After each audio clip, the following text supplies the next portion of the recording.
दोस्तों आज हम बात करेंगे पब्लिक प्रोविडेंट फंड यानी पीपीएफ अकाउंट के बारे में। पीपीएफ के क्या क्या फायदे हैं और उसकी क्या क्या खामियां हैं उसके बारे में हम चर्चा करेंगे। और वीडियो के अंत में मैं आपको ये बताऊंगा कि कंपाउंडिंग का फायदा आप पीपीएफ अकाउंट में इन्वेस्ट करके कैसे उठा सकते हैं। ये एक बहुत ही popular tax saving investment option है। सो मैं उम्मीद करूंगा आप ये वीडियो पूरा अंत तक देखें और पता कर पाए कि आप 10,000 रुपए साल का अगर लगाएंगे तो 40 लाख रुपए वो कैसे बन जाते हैं कंपाउंडिंग का फायदा लेके। तो चलिए शुरू करते हैं। कोई भी रेसिडेंट इंडियन 18 साल से अगर ऊपर है तो वो पीपीएफ अकाउंट ओपन कर सकता है। कोई भी अपर एज लिमिट यहाँ पर नहीं दी हुई है, पहली चीज। दूसरी चीज ये है कि इसमें ज्वाइंट अकाउंट अलाउड नहीं है। पीपीएफ किसी भी एक इंडिविजुअल के नाम पे ही ओपन किया जा सकता है। पीपीएफ क्या आप चिल्ड्रन के नाम पे ओपन कर सकते हैं? जी हाँ, अगर आप माइनर चिल्ड्रन के नाम से अकाउंट ओपन करना चाहते हैं तो आप ओपन कर सकते हैं। लेकिन इसमें एक कंडीशन है कि अगर आपके अपना अकाउंट भी है और चिल्ड्रन का अकाउंट भी है तो दोनों में जो इन्वेस्टमेंट की लिमिट है 1.5 लाख रुपए जो मैक्सिमम लिमिट है उतनी ही कर सकते हैं आप। और पीपीएफ अकाउंट एक एनआरआई नहीं ओपन कर सकता है। लेकिन अगर आप एनआरआई बनने से पहले अकाउंट ओपन कर चुके हैं तो वो अकाउंट 15 साल तक चलेगा और 15 साल के बाद वो मैच्योरिटी होके आपको पैसे मिल जाएंगे। पीपीएफ अकाउंट एक एचयूएफ यानी कि हिंदू अनडिवाइडेड फैमिली ओपन नहीं कर सकती है, सिर्फ एक इंडिविजुअल ओपन कर सकता है। पीपीएफ अकाउंट आप किसी भी पब्लिक सेक्टर बैंक या प्राइवेट सेक्टर बैंक या पोस्ट ऑफिस में खोल सकते हैं। आपके पास ऑनलाइन और ऑफलाइन दोनों की सुविधा यहाँ पर मौजूद है। आप किसी भी बैंक या पोस्ट ऑफिस की ब्रांच को विजिट करें, वहां पर अपना डॉक्यूमेंट सबमिट करें। आप आधार या पैन कोई भी अपना एक एड्रेस प्रूफ और एक आइडेंटिटी प्रूफ दे सकते हैं। और आप मिनिमम डिपॉजिट जो है 500 रुपीज का वो जमा करते ही आपका पीपीएफ अकाउंट ओपन हो जाता है। आप चाहे तो ऑनलाइन खुद भी बैंक या पोस्ट ऑफिस की वेबसाइट में जाकर ये अकाउंट ओपन कर सकते हैं। पीपीएफ में अभी 7.1% के रेट से आपको इंटरेस्ट मिलता है। अगर आप पीपीएफ का इंटरेस्ट रेट देखें तो जो भी इंडिया के लीडिंग बैंक्स हैं उनके जो फिक्स डिपॉजिट रेट्स है उनसे 1 या 1.5% ज्यादा रहता है। अगर आप एसबीआई का या किसी और दूसरे बैंक का फिक्स डिपॉजिट का रेट देखें तो 5.6 से लेके 5.9 तक या 6% तक मिलता है। पीपीएफ आपको 7.1% दे रहा है जो करीब करीब 1.25% ज्यादा है। सो पीपीएफ का जो इंटरेस्ट रेट है वो क्वार्टरली रिवाइज किया जाता है मिनिस्ट्री ऑफ फाइनेंस के द्वारा। अगर हम पिछले एक साल में देखें तो ये 8.6 8.8 से लेके अभी 7.1% पे है। सो ये 7% के ऊपर ही रहा है हमेशा, अभी तक 7% के नीचे नहीं गया है। अब बात करेंगे उस फायदे की, उस बेनिफिट की जिसकी वजह से पब्लिक प्रोविडेंट फंड एक बहुत ही पॉपुलर इन्वेस्टमेंट ऑप्शन बना हुआ है सभी के लिए। इस श्रेणी में सबसे पहले नंबर पे आता है इसका टैक्स बेनिफिट। जी हाँ, पीपीएफ को एग्जेम्प्ट की कैटेगरी में रखा गया है। इसका मतलब क्या होता है? इसका मतलब ये है कि जब आप पीपीएफ में इन्वेस्ट करते हैं तब आपको टैक्स में छूट मिलती है। मतलब कि अगर आपने 10 लाख रुपए साल के कमाए हैं और आपने 1.5 लाख रुपए पब्लिक प्रोविडेंट फंड में जमा कर दिया है तो वो 1.5 लाख रुपए आपके पूरी टैक्स से छूट मिल जाती है। मतलब आपको 8.5 लाख के ऊपर में टैक्स देना पड़ता है। तो ये हो गया पहला फायदा। दूसरा फायदा ये है कि हर साल जो आपको इंटरेस्ट मिलता है, इसके ऊपर ब्याज मिलता है, वो भी आप एटीसी में क्लेम कर लेते हैं तो इसका ब्याज भी टैक्स फ्री है। और जब इसकी मैच्योरिटी होती है, जब आपको 15 साल 30 साल या 50 साल बाद जब भी आप इसको विड्रॉ करते हैं तो एक मोटा जो रकम आपको मिलता है वो भी टैक्स फ्री है, उस पर भी टैक्स नहीं लगता है। सो ये एक सबसे बड़ी वजह है जिसकी वजह से पीपीएफ बहुत ही पॉपुलर इन्वेस्टमेंट ऑप्शन बना हुआ है। सेकेंडली, जो पीपीएफ की मैच्योरिटी है वो फुल्ली प्रोटेक्टेड है। गवर्नमेंट के रूल के हिसाब से पीपीएफ की मैच्योरिटी अमाउंट को कोई भी क्रेडिटर, इनकम टैक्स अथॉरिटी या कोई भी कोर्ट ऑर्डर कोई भी अटैच नहीं कर सकता है। अगर आपके ऊपर कोई लायबिलिटी है फिर भी नहीं। इसकी वजह से भी ये एक बहुत ही पॉपुलर इन्वेस्टमेंट ऑप्शन है। और थर्ड रीजन ये है फ्रेंड्स कि ये एक 100% सेफ इन्वेस्टमेंट है क्योंकि ये सपोर्टेड है गवर्नमेंट ऑफ इंडिया के द्वारा। इसलिए जब भी आप इन्वेस्टमेंट करते हैं आपको पूरी मैच्योरिटी विद इंटरेस्ट मिलने की 100% गारंटी है। नेक्स्ट बेनिफिट है आपको एक बढ़िया इंटरेस्ट रेट। जी हाँ, 7.1% की अगर हम बात करें ये बहुत ही अच्छा इंटरेस्ट रेट माना जाएगा। और आपको इसमें कंपाउंडिंग का भी फायदा मिलता है। इसका मतलब ये है कि इसमें सिंपल इंटरेस्ट नहीं मिलता, आपको कंपाउंड इंटरेस्ट मिलता है। इसमें आप जो इंटरेस्ट कमाते हैं वो इंटरेस्ट भी आपको इंटरेस्ट कमा के देता है। इसको हम कंपाउंडिंग ऑफ इंटरेस्ट बोलते हैं। और आप इसको long term investment point of view से एक सबसे बेहतर इन्वेस्टमेंट ऑप्शन मान सकते हैं क्योंकि इसमें आप 15 साल के बाद 5-5 साल के लिए रिन्यू कर सकते हैं जब तक आप चाहें। सो लॉन्ग टर्म में आप जितना रिन्यू करेंगे आपको ब्याज के ऊपर ब्याज उतना ज़्यादा मिलेगा और ज़्यादा इंटरेस्ट आप कमा पाएंगे। इसके बारे में हम विस्तृत चर्चा लास्ट में करेंगे जब हम इसके इंटरेस्ट की कंपाउंडिंग की कैलकुलेशन करेंगे। ये एक बेहतर लॉन्ग टर्म इन्वेस्टमेंट ऑप्शन है, चाहे आपकी चाइल्ड मैरिज के लिए हो या हायर एजुकेशन के लिए हो या इलनेस वगैरह के लिए। अगर आप एक फंड जमा करना चाहते हैं तो ये पीपीएफ बहुत ही अच्छा इन्वेस्टमेंट ऑप्शन साबित होता है उसके लिए। इसके अलावा ये इजी टू मेंटेन है, आप मंथली इन्वेस्टमेंट कर सकते हैं या क्वार्टरली या वन टाइम भी निवेश कर सकते हैं, लेकिन साल में आप मैक्सिमम 12 बार इसमें निवेश कर सकते हैं। और इसमें जो है आपको ब्याज जो मिलता है वो सालाना मिलता है, सालाना एक बार आपको ब्याज क्रेडिट किया जाता है। ये स्टॉक मार्केट फ्लक्चुएशन से पूरी तरह सेफ है, जैसे कि म्यूचुअल फंड या शेयर्स में होता है आपका इन्वेस्टमेंट बहुत नीचे या बहुत ऊपर चला जाता है, इसमें उसकी उम्मीद नहीं है, क्योंकि ये एक सेफ इन्वेस्टमेंट है और आप जिस एम के साथ निवेश कर रहे हैं वो आपका जो ऑब्जेक्टिव है वो पूरी तरह से फुलफिल होगा जब भी आप मैच्योरिटी इसकी पाएंगे। पीपीएफ में मिनिमम जो निवेश की सीमा है वो 500 रुपए की है दोस्तों, और मैक्सिमम है 1.5 लाख रुपए की। अगर आप 500 रुपए भी जमा नहीं कर पा रहे हैं किसी साल में तो आपका ये अकाउंट जो है डीएक्टिवेट कर दिया जाता है। सो मान लीजिए आपका अकाउंट 5 साल तक डीएक्टिवेट रहा और आप चाहते हैं कि छठे साल में आप एक्टिवेट कराएं इसको दोबारा। सो रीएक्टिवेट कराने के लिए आपको 500 रुपए पर ईयर जो मिनिमम है, यानी कि 2500 रुपए, और 50 रुपए पर ईयर आपको जो रीएक्टिवेशन चार्ज है यानी कि 250 रुपए। सो 2500 और 250 रुपए आपको जमा करने के बाद आपका अकाउंट फिर से रीएक्टिवेट कर दिया जाता है। पीपीएफ अकाउंट में मैक्सिमम इंटरेस्ट पाने का तरीका क्या है दोस्तों, कि आप 1 तारीख से लेकर 5 तारीख के बीच में निवेश करें। जी हाँ, बैंक्स का जो इंटरेस्ट कैलकुलेशन का फॉर्मूला है वो लोवेस्ट अमाउंट लेते हैं 5 तारीख और उसके बाद का। सो अगर आपने 6 को कोई बैलेंस डिपॉजिट किया है तो उसके ऊपर आपको उस महीने का ब्याज नहीं मिलता है। जैसा कि हमने जाना कि पीपीएफ 15 साल के लिए ओपन किया जाता है, मिनिमम 15 साल का इसका टेन्योर है, लेकिन क्या आप इसको पहले भी प्री मैच्योर विड्रॉ कर सकते हैं? क्या आप इसमें लोन उठा सकते हैं? जी हाँ, इसमें प्री मैच्योर क्लोजर का भी ऑप्शन है, प्री मैच्योर विड्रॉल का भी ऑप्शन है। पहले बात करते हैं प्री मैच्योर क्लोजर आप किस केस में कर सकते हैं। प्री मैच्योर अगर आप क्लोज करना चाहते हैं तो मिनिमम आपको 5 साल इस अकाउंट को ओपन किए हुए होना ही चाहिए, 5 साल के पहले आप नहीं कर सकते हैं। दूसरी शर्त यह है कि प्री मैच्योर क्लोजर 2 कंडीशन में हो सकती है, एक तो क्रिटिकल इलनेस के ट्रीटमेंट के लिए और दूसरी higher education of the person जिसके नाम पे पीपीएफ अकाउंट ओपन हुआ है, अगर उसको हायर एजुकेशन के लिए जाना है तब इसको आप प्री मैच्योर क्लोज कर सकते हैं। यहाँ पर आपको प्री मैच्योर क्लोजर के लिए 1% की इंटरेस्ट पे पेनल्टी लगती है, यानी कि जो भी पीपीएफ का इंटरेस्ट रेट है उसका 1% कम इंटरेस्ट आपको दिया जाएगा मैच्योरिटी के टाइम पे। अब बात करते हैं पीपीएफ अकाउंट से लोन लेने की। आप पीपीएफ अकाउंट से लोन भी निकाल सकते हैं, लेकिन इसकी पहली शर्त यह है कि जब भी आप लोन के लिए अप्लाई करेंगे आप 4th ईयर में ही अप्लाई कर सकते हैं अपने अकाउंट ओपनिंग डेट से, और लोन आप अप्लाई कर सकते हैं 3 साल तक अगर आपको चाहिए। इसका मतलब यह है कि चौथे साल से लेके 6th ईयर के एंड तक आप लोन अप्लाई कर सकते हैं, 7वें साल से लोन की फैसिलिटी पीपीएफ में नहीं है। अब आते हैं अमाउंट के ऊपर में क्या कंडीशन रखी गई है। अगर आप लोन के लिए अप्लाई कर रहे हैं तो लोन का बैलेंस जो होगा आपके प्रीवियस फाइनेंशियल ईयर का जो क्लोजिंग बैलेंस है आपके अकाउंट का, उसका 25% आपको लोन मिलेगा। अब इसको मैं एक उदाहरण के तौर पर अगर आपको समझाऊं, मान लीजिए आपने पिछले 3 साल में पीपीएफ अकाउंट में पैसे जमा किए हैं 10-10 हजार रुपए हर साल, तो आपकी क्लोजिंग बैलेंस हो गई 30,000 रुपए।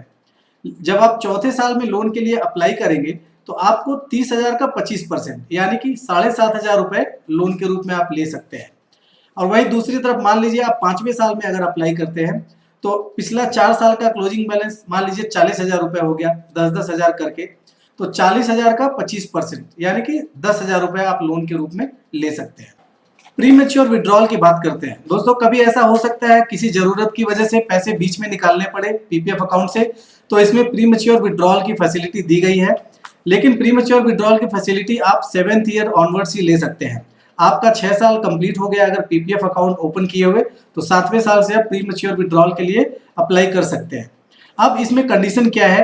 कंडीशन ये है दोस्तों कि जब भी आप प्री मैच्योर विड्रॉल के लिए अप्लाई करेंगे उसके पिछले साल का जो क्लोजिंग बैलेंस होगा उसका 50%, और जिस साल आप अप्लाई कर रहे हैं उसके पिछले 4 साल का जो क्लोजिंग बैलेंस है उसका 50%, इन दोनों में जो मिनिमम होगा वो आपको मिलेगा। अगर यहाँ पे मैं एक उदाहरण के तौर पे आपको बताऊं, आपके स्क्रीन पे भी ये दिख रहा होगा, अगर आपने 10,000 रुपए करके मान लीजिए 6 साल जमा किए तो आपके टोटल क्लोजिंग बैलेंस होगा 60,000 रुपए at the end of 6th year. जब आप 7th ईयर आप लोन के लिए अप्लाई करेंगे तो आपको 6 ईयर का जो 60,000 है उसका 50% जो 30,000 होता है, और 6th ईयर के पहले चौथा साल जो था, यानी कि 6th, 5th, 4th और थर्ड ईयर का क्लोजिंग बैलेंस होगा जो 30,000 रुपये होगा, उसका 50%। सो इन दोनों में जो लोअर होगा वो आप विड्रॉ कर सकते हैं। सो 30,000 का 50% हुआ 15,000 और 60,000 का 50% हुआ यहाँ पर 30,000। तो इन दोनों में लोअर है 15,000, तो आप 15,000 रुपये यहाँ पे विड्रॉ कर सकते हैं। सो यहाँ पे हम एक उदाहरण के हेल्प से समझते हैं कि कैसे आप कंपाउंडिंग का फायदा ले सकते हैं पीपीएफ अकाउंट में, और long term point of view से आप काफ़ी अच्छा पैसा इसमें बना सकते हैं। सो पहले मैं बेसिक चीज़ें बता दूं आपको। डिपॉजिट पर ईयर यहाँ पे जो मैक्सिमम लिमिट है 1.5 लाख रुपए की, वो मैंने कंसिडर किया हुआ है। और इनिशियल टेन्योर मैंने मेंशन किया है 15 ईयर्स का ये डिपॉजिट होता है। हालांकि इसमें ऑप्शन है कि 5-5 साल करके आप चाहे जितनी बार भी चाहे बढ़ा सकते हैं 15 साल के बाद। ये एग्जाम्पल मैंने वैसे 50 ईयर्स तक लिया है। इंटरेस्ट रेट यहाँ पे 7.1% का है, जो अभी करंट इंटरेस्ट रेट है। हालांकि ये क्वार्टरली रिवाइज्ड होता है। पेमेंट फ्रीक्वेंसी ईयरली हमने माना है यहाँ पे कि साल में हम एक बार सारा पैसा बिगिनिंग ऑफ द ईयर में जमा कर देते हैं। यहाँ पे कुछ अजम्पशंस मैंने लिया हुआ है। अजम्पशंस पहला ये है कि हमने कोई भी पैसा विड्रॉ नहीं किया है बीच में। जैसा कि हमको पता है 7th ईयर के बाद आप इसमें से कुछ पार्शियल विड्रॉल कर सकते हैं। दूसरा अजम्पशन है कि हमने कोई लोन भी यहाँ पे नहीं लिया है। 3rd और 6th ईयर के बीच में आप लोन ले सकते हैं, बट हमने नहीं लिया है। और तीसरा अजम्पशन है कि हम ये जो अपना इन्वेस्टमेंट कर रहे हैं ये बिगिनिंग ऑफ द ईयर में कर दे रहे हैं, अप्रैल मंथ में कर दे रहे हैं, जिससे कि हमको पूरे 12 महीने का ब्याज मिले और उसमें हमको नुकसान ना हो। अब टेबल की तरफ आते हैं और कंपाउंडिंग का मैजिक देखते हैं। पहले ईयर में हमने देखा, ये फर्स्ट कॉलम में पहले बता दूं ईयर है, देन ओपनिंग बैलेंस, फिर डिपॉजिट हम कर रहे हैं और उसके ऊपर ब्याज हमको मिल रहा है कॉलम डी में। कॉलम ई में हमारा क्लोजिंग बैलेंस है। सो फर्स्ट ईयर में हमारा ओपनिंग बैलेंस है 0। यहाँ पे हमने मान लीजिए अब 1.5 लाख रुपए जमा किए यहाँ पे, और उस पर हमको ब्याज मिला 10,650 रुपये। ये बहुत सिंपल आपका कैलकुलेशन है। ओपनिंग बैलेंस प्लस डिपॉजिट, उस पर हम मल्टीप्लाई करेंगे अगर ब्याज रेट से, तो हमको ब्याज मिल गया और हमारा क्लोजिंग बैलेंस हो गया 1,60,650, जो कि तीनों कॉलम्स को ऐड करके आ गया है। Opening balance plus deposit plus interest. अब हमको क्या होगा कि ये जो क्लोजिंग बैलेंस है ये नेक्स्ट ईयर में कैरी ओवर हो जाएगा, और आपने फिर से 1.5 लाख रुपए जमा करेंगे तो हमको ब्याज मिलेगा 22,000। सो ये जो ब्याज होगा ओपनिंग बैलेंस प्लस फिर से डिपॉजिट जो हम किए हैं उन दोनों के ऊपर मिलेगा। फिर हमारा क्लोजिंग बैलेंस बढ़ के हो जाएगा 3,32,000। सो ये सिलसिला ऐसे ही जारी रहेगा। आपकी क्लोजिंग बैलेंस नेक्स्ट ईयर में ट्रांसफर होगी, फिर आप डिपॉजिट करेंगे, फिर आपको ब्याज मिलेगा। सो आप यहाँ पे देखेंगे कि आपका ब्याज बढ़ता जाएगा, बढ़ता तो जाएगा, वो सिर्फ आपके डिपॉजिट पे ही नहीं बढ़ेगा, आपके इंटरेस्ट के ऊपर में भी ब्याज मिलेगा आपको, क्योंकि इसमें कंपाउंडिंग इंटरेस्ट है, मतलब इंटरेस्ट के ऊपर इंटरेस्ट है। सो 15 ईयर्स के एंड में आप डिसाइड किए कि आप अपना पीपीएफ अकाउंट क्लोज कर देंगे और मैच्योरिटी वैल्यू आप लेके निकल जाएंगे। सो आपको जो मैच्योरिटी आएगी वो 40,68,000 रुपये की आएगी। यहाँ पर ये मान रहे हैं कि ये ब्याज रेट 7.1% ही है। अगर इसमें कुछ बदलाव होता है तो मैच्योरिटी वैल्यू आपकी ऑब्वियसली प्लस या माइनस हो सकती है थोड़ी बहुत। सो आपने यहाँ पर जमा किए टोटल 22,50,000 रुपये। सो अगर आप 1.5 लाख करके जमा कर रहे हैं हर साल, तो 15 साल में आपने 22,50,000 जमा किए हैं, ठीक है। और आप यहाँ पे मैच्योरिटी आपकी हो रही है 40,68,000 रुपये, तो आपकी जो इंटरेस्ट है वो हो रही है 18,18,000 रुपये। ये इंटरेस्ट कॉलम को मैंने ऐड किया है टोटल एक साल से लेके 15 साल के बीच में, तो आपको 18,18,000 का ब्याज मिल रहा है। लेकिन अगर आप पैसे की ज़रूरत नहीं है, आपने डिसाइड किया कि हम इसको और भी कंटिन्यू करेंगे, 5-5 साल करके आपको हर साल बैंक को बताना पड़ता है कि मैं इसको और आगे बढ़ाना चाहता हूँ। सो यहाँ पे मैंने 15 ईयर्स का सीधा इंक्रीज ले लिया है, क्योंकि हम 15 ईयर से इसको कंपेयर करेंगे। सो आप चाहे तो इसको 5-5 साल करके आप एडअप करके देख सकते हैं। ये कैलकुलेशन मैं वीडियो के डिस्क्रिप्शन में ऐड कर दूंगा, जिससे कि आप चेक कर पाएँ। सो मान लीजिए आपने इसको बढ़ाया और 15 साल डिपॉजिट को, और आप यहाँ पे देख पा रहे हैं कि आप 30 साल के एंड में आपकी जो मैच्योरिटी है वो हो जा रही है 1,54,00,000 रुपए। जी हाँ, अब आप ब्याज देखें तो आपको 10 लाख रुपए सिर्फ ब्याज ही आ रहे हैं साल के 30 साल में। सो ये क्यों हो पा रहा है? क्योंकि आपका जो क्लोजिंग बैलेंस है वो 1,42,00,000 था 29 साल में, और उसमें आपने 1.5 लाख जमा किए।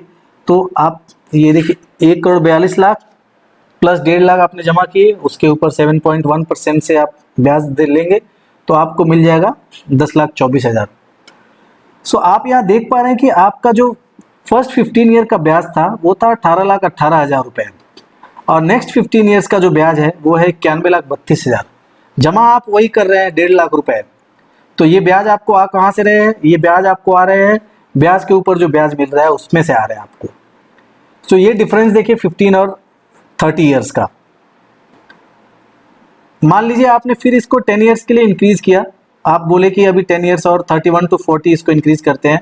फिर आप देखिए आपके मैजिक देखिए आप यहाँ पे 40 ईयर्स के एंड में जो आपकी मैच्योरिटी हो रही है वो 3,29,00,000 रुपए हो जा रही है और ब्याज हो जा रहा है 1,59,00,000।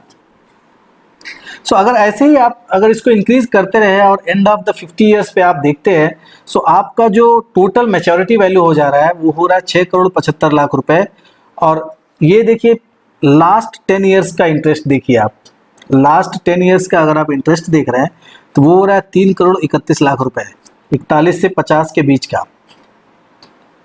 सो दोस्तों ये कंपाउंडिंग की वजह से हो रहा है। अब टोटल पे देख लेते हैं, टोटल हमने 50 साल में कितना जमा किया? 75 लाख रुपए हमने जमा किए यहाँ पे, 75 लाख जमा किए और हमने ब्याज कितना अर्न किया? 6 करोड़ रुपए हमने सिर्फ ब्याज अर्न किया फ्रेंड्स।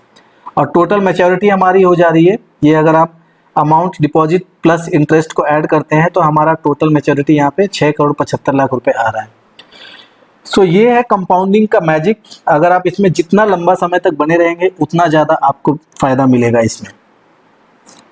अब एक बार इंटरेस्ट कंपेयर करते हैं between 15 years, 30 years, 40 years and 50 years और मैच्योरिटी अमाउंट।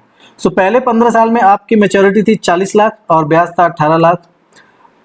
अगले 15 साल में आपकी जो सिर्फ 15 साल के इंटरेस्ट यहाँ पे दिया हुआ है, नेक्स्ट 16 to 13 ईयर्स, 30 ईयर्स, तो आपने देखा 91 लाख रुपए आपको ब्याज मिले और मैच्योरिटी 1,54,00,000 हो गई। अगले 10 साल का ब्याज यहाँ पे देखें, 40वें साल में जो आपको मिला 31 से 40 में, वो हो गया 1,59,00,000 और आपकी जो मैच्योरिटी वैल्यू हो गई वो 3,29,00,000 रुपए हो गई। और सिमिलरली अगर हम लास्ट 10 ईयर्स में देखें तो हमारी लास्ट 10 ईयर्स का सिर्फ ब्याज ही 3,31,00,000 रुपए हो रहा है। और इसमें जो क्लोजिंग बैलेंस हमारा है 40वें साल से डबल हो गया है, 6,75,00,000 रुपए हो गया। सो ये हो पाया है आपके इस इन्वेस्टमेंट में बने रहने से। अब आते हैं लोन के ऊपर में कि मैक्सिमम लोन आप इसमें कितना ले सकते हैं। जैसा कि हमको पता है कि आप 3rd ईयर्स के बाद और 6th ईयर के एंड तक आप इसमें लोन अप्लाई कर सकते हैं। सो लोन का जो लिमिट है वो कितना है फ्रेंड्स? आप जिस ईयर भी लोन अप्लाई करेंगे उसके 2 साल पहले का जो क्लोजिंग बैलेंस होगा उसका 25% लोन मिलेगा आपको। जैसे अगर आप 3rd ईयर के एंड में अप्लाई कर रहे हैं, सो 1st ईयर का जो एंड का क्लोजिंग बैलेंस था उसका 25%, 1,60 का 25% 40,000 आपको लोन मिलेगा। और मान लीजिए आपने 6th ईयर के एंड में अप्लाई किया तो 6th, 5th, 4th 3 साल पहले होता है 4th ईयर का जो क्लोजिंग बैलेंस था उसका 25% वो आपको लोन मिलेगा यहाँ पे 1,78, जैसे कि आप टेबल में देख पा रहे हैं। अब लोन फैसिलिटी क्लोज हो जाती है 6th ईयर में। 7th ईयर से यहाँ पे पार्शियल विड्रॉल की फैसिलिटी अवेलेबल की गई है, क्योंकि ये बहुत लंबा टेन्योर का इन्वेस्टमेंट है, इसमें पार्शियल विड्रॉल की सुविधा दी गई है। अब पार्शियल विड्रॉल आप कर सकते हैं, उसकी लिमिट क्या है? मान लीजिए यहाँ पे एक फॉर्मूला के हेल्प से हम देखते हैं। सो 7th ईयर में अगर आप अप्लाई करते हैं पार्शियल विड्रॉल के लिए, सो उसकी लिमिट तय की हुई है minimum of closing balance of previous year and minimum of closing balance of previous 4th year. अब इसको मैं एक सिंपल वे में समझाता हूँ। 7th ईयर में आपने अप्लाई किया तो 50% ऑफ 6th ईयर का क्लोजिंग बैलेंस और 50% ऑफ 3rd ईयर का क्लोजिंग बैलेंस, जिस साल अप्लाई कर रहे हैं उससे 4 साल पीछे जाएंगे आप, उसका 50% या प्रीवियस ईयर का क्लोजिंग का 50%, दोनों में जो मिनिमम होगा वो आप विड्रॉ कर सकते हैं। सो यहाँ पे बहुत सिंपल है कि मिनिमम आपका जो पिछले साल का बैलेंस रहेगा वही रहेगा।